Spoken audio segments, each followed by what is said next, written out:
Welcome to your Saturday severe weather analysis for Brisbane, November 22nd, 2025. If you find this analysis helpful, please like and subscribe to support continued severe weather analysis. Let's dive into what the atmosphere has in store for southeast Queensland this weekend. Looking at this morning's 10 a.m. sounding, we are already seeing a primed atmosphere. The red temperature line shows warm, moist air at the surface with 26 degrees and a dew point of 21. Notice how close those values are. That narrow gap indicates very humid conditions with nearly 45 millimeters of precipitable water in the column.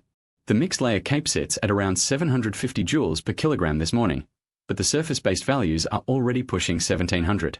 You can see the pink shaded area representing that CAPE, the fuel available for any storms that develop. The parcel paths show air can rise freely with essentially no cap holding things down. Deep layer shear of 17 meters per second is already supporting organized storm structures. Now here's where things get interesting. This enhanced view shows the full picture with multiple parcel types analyzed.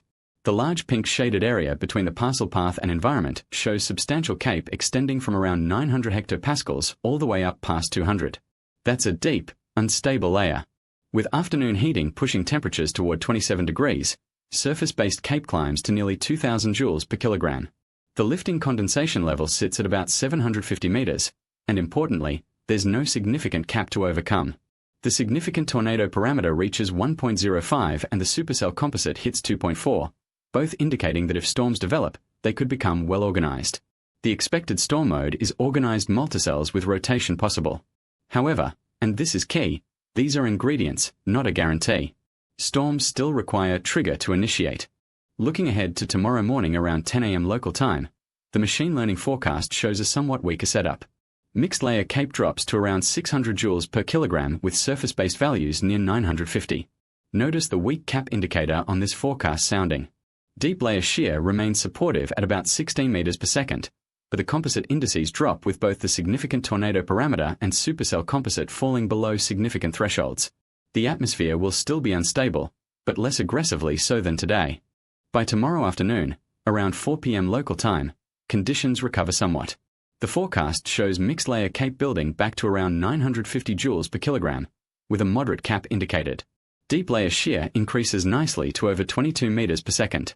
The significant hail parameter of 4.25 suggests that if storms develop, they could produce hail.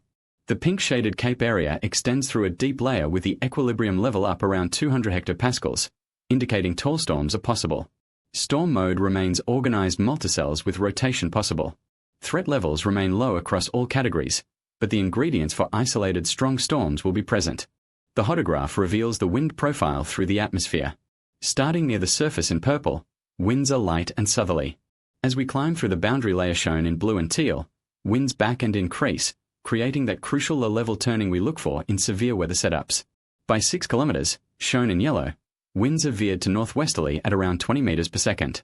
The total 0 to 6 kilometer shear of 17.4 meters per second exceeds the Australian severe threshold of 15.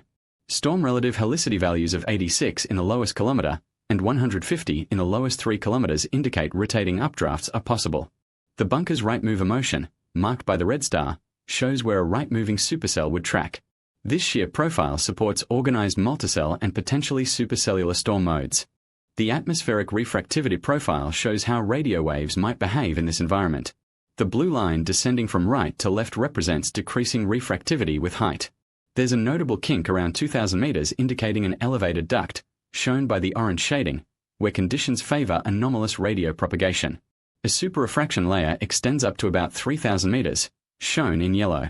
For radio communications and radar operations, this means potential for extended range propagation but also possible false echoes or blind spots. The profile is typical of a moist subtropical air mass with a residual elevated inversion. To summarize, Brisbane faces an enhanced severe weather risk this Saturday afternoon with nearly 2000 joules per kilogram of surface-based CAPE and 17 meters per second of deep layer shear. If storms develop, they could produce damaging winds, hail, and heavy rainfall. Conditions ease somewhat tomorrow before recovering by Sunday afternoon.